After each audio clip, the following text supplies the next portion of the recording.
Assalamualaikum warahmatullahi wabarakatuh. Selamat sore semuanya. Perkenalkan, saya Anindya Nur Aini, perwakilan dari kelompok 11 program studi PGSD dari Universitas Muhammadiyah Magelang.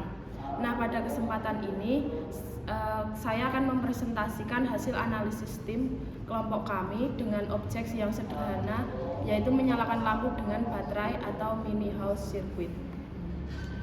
Nah, mungkin bagi sebagian orang menyalakan lampu itu merupakan hal yang sangat sederhana dan bisa dilakukan sehari-hari.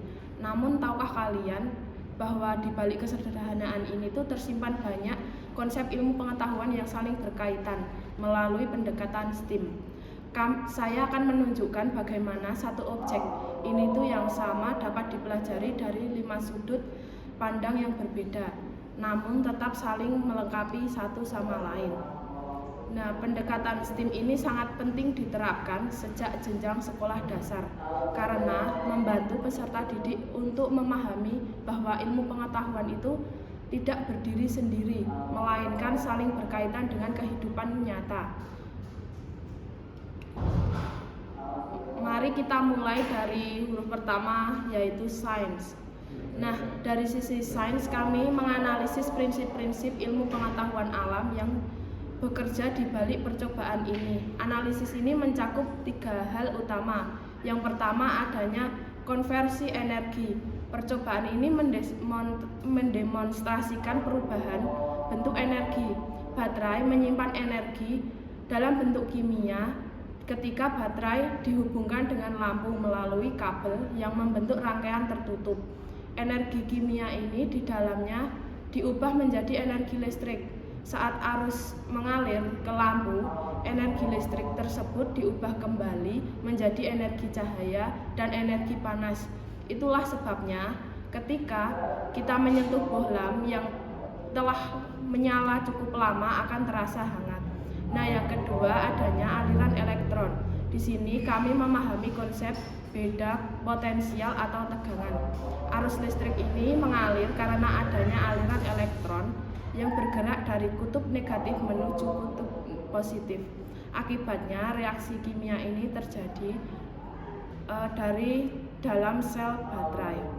Yang ketiga adanya sifat bahan, yaitu konduktor dan isolator. Kami membuktikan bahwa bagian dalam kabel ini, yaitu tembaga, merupakan konduktor yang baik untuk mengalirkan listrik, sedangkan bagian luar kabel yaitu plastik atau karet itu disebut dengan isolator yang berfungsi menahan aliran listrik agar aman saat dipegang oleh siswa. Kami juga menguji berbagai bahan lain seperti sendok logam yang ternyata bersifat konduktor, serta penggaris plastik, karet gelang, dan potongan kayu yang bersifat isolator. Nah, yang kedua adanya teknologi. Dari sisi teknologi, kami menganalisis pemanfaatan komponen dan perangkat teknologi yang mendukung pemahaman serta pelaksanaan eksperimen ini. Nah, yang kedua adalah teknologi komponen lampu, yaitu perbandingan antara LED dan dengan bohlam pijar konvensional. LED terbukti lebih hemat energinya, tidak mudah panas, tahan lama dibandingkan dengan bohlam pijar konvensional. Nah, hal ini menghasilkan lebih banyak energi panas yang terbuang secara percuma. Hal ini tuh karena LED bekerja dengan bahan semikonduktor, bukan filamen yang harus dipanaskan seperti bohlam pijar. Yang ketiga adalah simulasi rangkaian listrik virtual. Kami memanfaatkan aplikasi yang simulasi digital seperti PHET, Interactive Simulation, untuk merancang dan menguji rangkaian listrik secara virtual sebelum kami merangkainya secara nyata di kelas. Nah, cara ini tuh sangat membantu siswa untuk mencoba berbagai kemungkinan susunan rangkaian tanpa resiko salah sambung pada komponen yang sesungguhnya. Nah, yang ketiga adanya engineering. Nah, dari sisi engineering ini kami itu menganalisis program rancangan, bangun struktur, mekanis kendali sirkuit serta proses integrasi dan pengujian.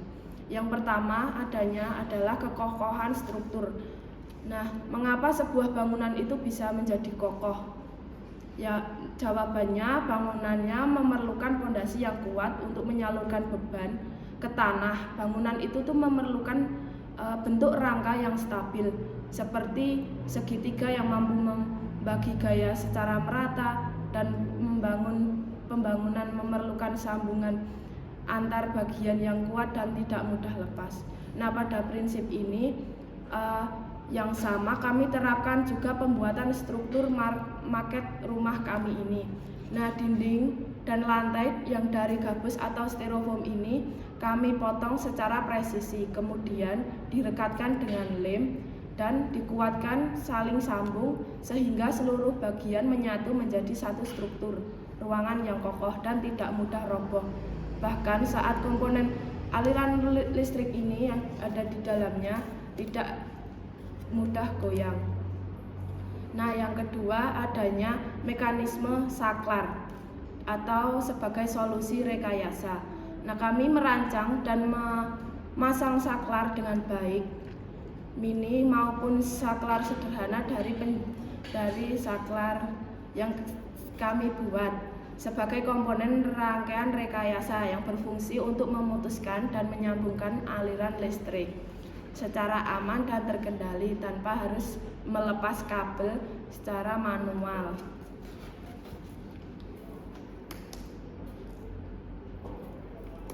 Nah, yang ketiga adanya proses integrasi dan pengujian, yaitu tahapan rekayasa yang lengkap, di mana merancang tata letak komponen, membangun struktur dan sirkuit secara terpisah, mengintegrasikan keduanya dengan memasang sirkuit ke dalam maket, menguji hasil rakitan dengan menyalakan saklar, serta melakukan perbaikan dan troubleshooting apabila lampu belum menyala akibat sambungan yang longgar atau posisi kutub yang tertukar. Nah, dari sisi art sekarang, yaitu dari sisi art ini kami menganalisis aspek estetika, kreativitas, representasi visual dalam eksperimen ini. Nah, yang pertama kami menggambar skema atau diagram rangkaian listrik menggunakan simbol-simbol visual estetik rapi dan mudah dipahami bahkan oleh anak sekolah dasar. Nah, yang kedua adalah estetika susunan. Kami menata kabel, baterai, dan lampu di dinding tidak berantakan. Kami juga menggunakan kabel yang berbeda warna, merah untuk kutub positif dan hitam untuk kutub negatif. Nah, yang menambah nilai estetika sekaligus mudah mengidentifikasi dan mengurangi resiko salah sambung. Yang ketiga adanya eksplorasi cahaya. Kami mengamati estetika cahaya yang dihasilkan, seperti warna kuning yang hangat pada bohlam pijar atau warna yang lebih tajam daripada LED. Hasil eksplorasi kami memanfaatkan untuk membuat karya seni lanjutan, seperti lentera hias atau rumah-rumah dari kardus yang dilengkapi dengan lampu yang ada di dalamnya. Nah, dari segi matematik kami menganalisis bahwa konsep kuantitatif dan perhitungan matematis dalam rangkaian ini tuh yang pertama adanya hukum OHM dan porsi tegangan. Kami mempelajari konsep dasar hubungan antara tegangan dengan satuan volt, arus dalam satuan ampere, dan hambatan dalam satuan OHM yang dirumuskan melalui persamaan matematis atau volt sama dengan I dikali R.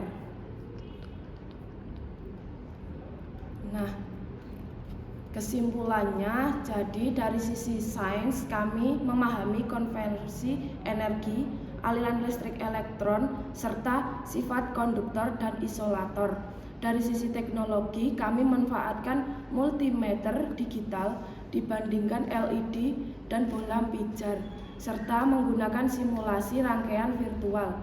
Nah, dari sisi engineering kami merancang struktur maket yang kokoh, mekanis saklar, serta proses integrasi dan pengujian. Kemudian dari sisi art, kami juga menyajikan skema visual yang estetik, susunan yang rapi, serta eksplorasi cahaya yang menjadi karya seni.